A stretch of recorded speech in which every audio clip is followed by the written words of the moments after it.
अगला पॉइंट है conservation of momentum. Momentum याद है, स्वाभाविक है याद होगा। मोमेंटम होती है मास इनटू वेलोसिटी। ठीक, ये कैसे कंजर्व होती है इसे दिखाने के लिए सपोज कीजिए कि मेरे पास दो let two body of masses m1 and m2 having initial velocity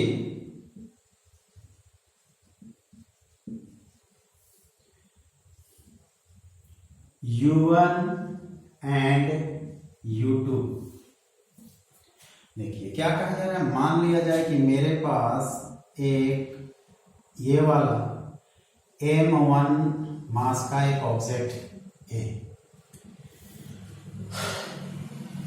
ये मूव कर रही है किससे, μ1। जिस समय हम देख रहे हैं उस समय μ1 स्पीड से u1। एक दूसरा ऑब्जेक्ट है m2 b जिसका की वेलोसिटी है इनिशियल जिस समय हम देख रहे हैं u2, और यह भी दिया हुआ है कि m1 जो है वह ग्रेटर देन है। ये मान के चला जाए कि ये एक स्ट्रेट लाइन पर दोनों चल रहे हैं, और ये भी माने कि u1 ग्रेटर देन है u2 से, मतलब इसका वेलोसिटी इसके वेलोसिटी से ज्यादा है, इसका मास इसके मास से ज्यादा है। ये ऑब्जेक्ट इससे ज्यादा तेज चल रहा है, तो चलते चलते चलते चलते एक समय आएगा जो कि उसको पकड़ लेगा। ये टक्कर कर, ये है बिफोर कोलिजन का, बिफोर कोलिजन। ये यहां पे आया, ये गोला जो था ऐसा चल करके यहां पर आया m1 और m2 को धक्का मारा, यहां पर धक्का हो गया। धक्का होने के बाद ये A था, यहां A और B का धक्का हो गया। धक्का होने के बाद ये जो यहां से चल करके यहां आया था, m1 इधर चला गया, m2 इधर चला गया, m1 इधर चला गया, m2 इधर चला गया। बस कल्पना कीजिए कि m1 मेरा एक स्ट्राइकर है। जब हम कैरम बोर्ड में किसी गोटी को मारते हैं तो गोटी इधर चली जाती है, स्ट्राइकर इधर चला जाता है। ठीक है, और दोनों का स्पीड जो है वो चेंज भी होगा। अगर मान लो ये 50 का स्पीड से जा रहा था, यहाँ पर टकराया, तो स्वाभाविक है कि इसका 50 का स्पीड नहीं रहेगा, टकराने के बाद कुछ स्पीड इसका कम हो जाएगा। चलिए, टकराने के बाद इसका A का वेलोसिटी अब हो गया v1 और इसका वेलोसिटी हो गया B का v2। फिर से बात को दोहरा देते हैं, पहले m1 था, m2 था, ये बड़ा था, ये छोटा था, इसका स्पीड ज्यादा था, इसका कम था। एक ही रास्ते पे जा रहे थे, जाने के कारण दोनों में टक्कर हो गया। टक्कर होने के बाद m इधर चला गया, m2 इधर चला गया। स्वाभाविक है कि दोनों का पहले जो वेलोसिटी था, टक्कर होने के बाद दोनों का वेलोसिटी कम या बेसी। ठीक है, total momentum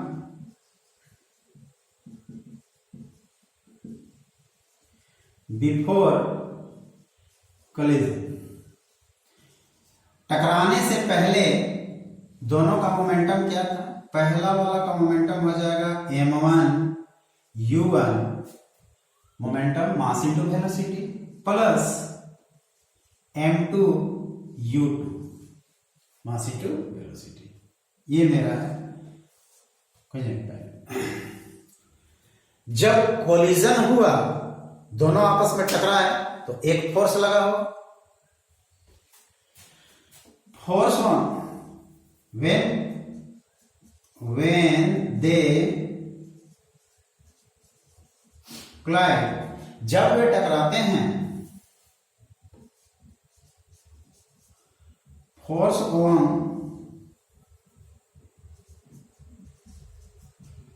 bye M1 object, force F1 is equal to क्या होता है, मास इंटू एसेलेरेशन, तो acceleration v1 minus u1 by T.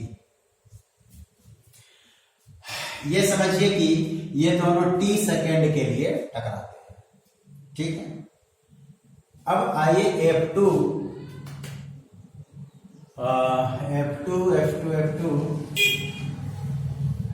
इसको मिटाएं, अगर जरूरत होगा तो स्क्रीनशॉट ले सकते हैं, इसको हम मिटाते हैं।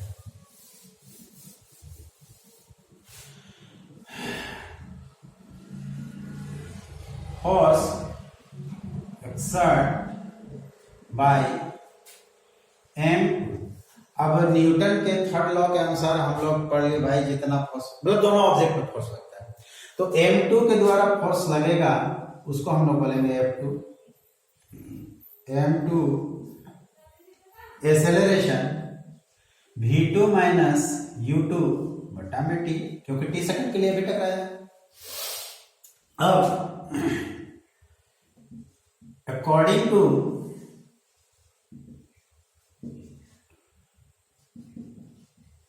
Newton third law of motion, third law of motion के अनुसार F1 और F2 बराबर होंगे, बस उन लोग का डायरेक्शन जो होगा वह चेंज होगा, मैग्नीट्यूड बराबर होगा लेकिन डायरेक्शन चेंज होगा। F1 कहने का मतलब M1 V1 माइनस U1 बटा में T is equal to minus M2 V2 minus U2 बटा में T। चूंकि ये दोनों T तो बराबर है, कहे कि एक ही टाइम के लिए दोनों का टक्कर हो रहा है। अब इसको अगर हम मल्टीप्लाई करेंगे तो M1 V1 minus M1 U1 is equal to minus M2 V2 minus minus plus M2 U2, इतना आ गया। M1 V1 ये वाला माइनस है, उठाकर इधर लाएंगे तो plus M2 V2 is equal to ये वाला माइनस है, उठा के इधर लाएंगे तो M1 U1 plus M2 U2। क्या देख रहे हैं, ये M1 U1 plus M2 U2 किसके बराबर है, M1 V1 plus M2 V2, मतलब ये कोलिजन से पहले का मोमेंटम है। जब वेलोसिटी u था दोनों का, um initial velocity into mass, initial velocity mass, दोनों का इनिशियल वेलोसिटी यानी कि दोनों का momentum, total momentum before collision, और ये टोटल मोमेंटम आफ्टर कोलिजन होने के बाद दोनों का वेलोसिटी बदल गया था। तो पहले मास का मोमेंटम मास इंटू वेलोसिटी, दूसरे का मास इंटू वेलोसिटी, तो इन दोनों का सम और इन दोनों का सम जो है वह इक्वल है, जो शो करता है कि कोलिजन से पहले का मोमेंटम दोनों का और कोलिजन से बाद का मोमेंटम दोनों का इक्वल है। इसका मतलब है कि मोमेंटम जब होता है वह कंजर्व होता है, ना तो मोमेंटम को क्रिएट किया जा सकता है ना ही मोमेंटम को डिस्ट्रॉय किया जा सकता है। ये चीज पूछा जाता है एग्जाम में, इसको दिमाग में रख लीजिएगा। हाँ, इसका एप्लीकेशन क्या होता है, एप्लीकेशन उम्मीद है समझ में आया होगा, स्क्रीनशॉट लेकर के देख लेंगे। अब क्या है,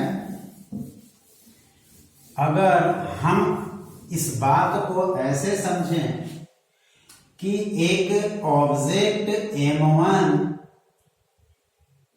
दूसरा ऑब्जेक्ट M2 पे फोर्स लगा, टक्कर और फोर्स लगा, सिंपली फोर्स लगा रहा है भैया, ये F1 फोर्स लगा रहा है, ये भी फोर्स लगा रहा है F2, दोनों बराबर होंगे। F1 जो होगा माइनस F2 के बराबर होगा, ये तो हमको पक्का पता है। F1 क्या होगा, मास इंटू एक्सेलरेशन, इधर होगा मास इंटू एक्सेलरेशन, ठीक है। यानी कि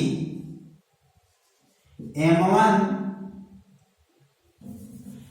if M1 greater than M2 तो acceleration M1 less than A2।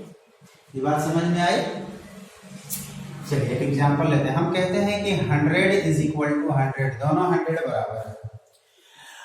अगर हम इसको कहें कि ये 60 प्लस 40 है, दो भागों में बांटे A B, और इसको हम बोले कि यह 80 है प्लस 20 है, ये A ये B। 60 और 40 100 होता है, 80 और 20 100 होता है। अब आप A को मान लीजिए कि ये आपका मास है, ये आपका एक्सेलरेशन है, ये आपका मास है, ये आपका एक्सेलरेशन है। इन दोनों मास का कंपेयर कर रहे हैं तो सेकेंड वाला का मास ज्यादा है, तो एक्सेलरेशन का कंपेयर कीजिए तो सेकेंड वाला का एक्सेलरेशन ज्यादा। दोनों इक्वल में हैं, दो वेरिएबल्स हैं और दोनों इक्वल में हैं, तो एक वेरिएबल किसी पहले का अगर पहला वेरिएबल कम है तो दूसरे का दूसरा वेरिएबल कम होगा, तो ही जाकर के इक्वल होगा, अदरवाइज नहीं।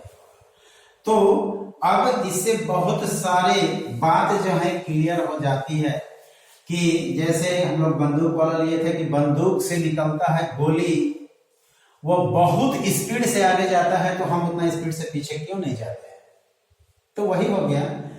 अब यहां पर दिखाइए कि इसका मास बंदूक और गोली का M1 है और मेरा मास M2 है, तो क्लियरली मेरा मास जो है M1 से बड़ा होगा, गोली बंदूक से मेरा मास बड़ा होगा, तो मुझ में एक्सेलरेशन जो प्रोड्यूस होगा स्वाभाविक है कि गोली के एक्सेलरेशन से कम प्रोड्यूस होगा, तभी तो जाके बराबर होगा। तो गोली बहुत ज्यादा स्पीड में जाएगा, बहुत ज्यादा कम में आएंगे।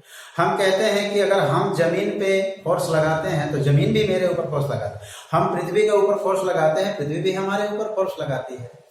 अब कंपेयर कीजिए मेरा मास और पृथ्वी का मास, उसके कंपेयर में बहुत छोटा है, तो जो एक्सेलरेशन उत्पन्न होगा मेरे खिलाफ पृथ्वी पर बहुत छोटा होगा। इस तरह से